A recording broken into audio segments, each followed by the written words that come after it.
This is Greg Troutwine with Maritime Reporter TV, and we're very pleased to be joined today by Matt Heider, CEO of Nautilus Labs. Matt, first and foremost, thanks for joining us. Thanks, Greg. Great to see you, man.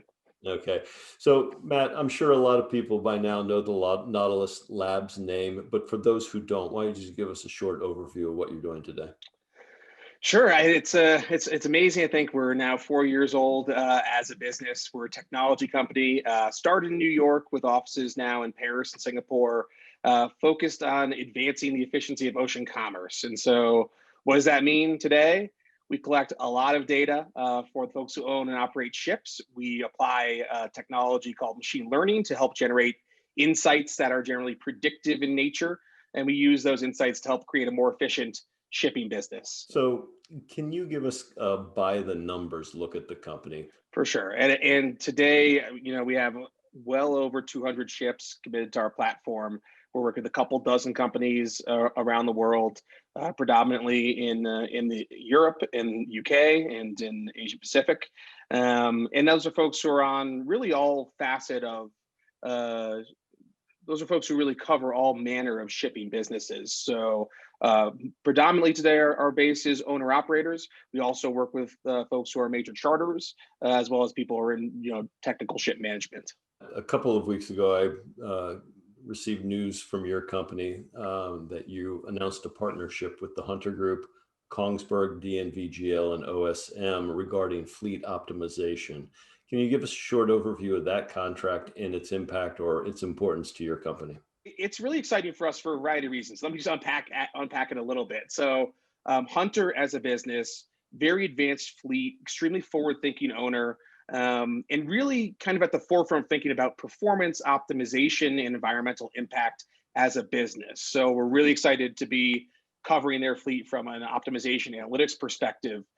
Tied to that is OSM, who again, industry leader in technical ship management for VLCCs, and really one of the preeminent ship managers worldwide. So really awesome opportunity to get their insight and for them to leverage the platform to help to optimize the ship management of Hunter's fleet.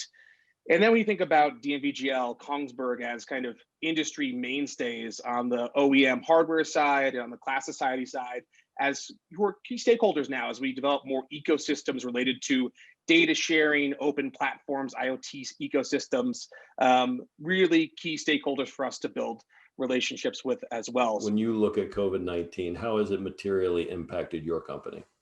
We tend to look at it as it all starts with the seafarers and the folks who are most impacted on a human level, right? It's been 8 or 9 months, by your accounting, that this crisis has been going on. The crew changes, while they're better now than they were 6 months ago, it still is a huge problem in the industry. People being on off contract, not getting their relief, and that at the end of the day is what's had the biggest impact on everyone who touches commercial shipping. I think our clients have had to focus a lot of resources on that, on just even facilitating a crew change, which normally happens in a much freer, easier manner as part of a planned process.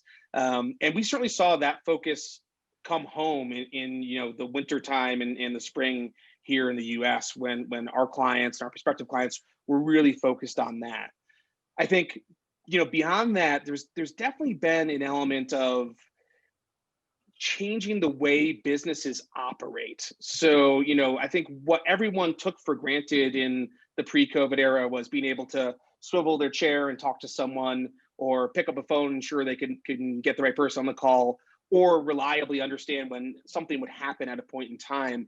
And all of the ambiguity, uncertainty that was introduced and everyone being distributed now, working from home, has really forced, businesses to reconsider operating paradigms that were standard before.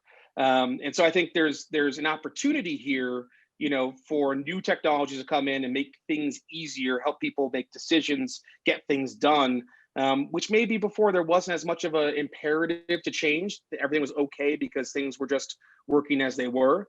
It was touch and go there for a little while, making it through the pandemic, particularly in New York, which was so heavily impacted early on. But since then, over the course of the summer and now into the fall, we've really seen the business blossom again. And I think part of it is just that sense that now is the moment for digitalization to become more strongly embraced across the industry.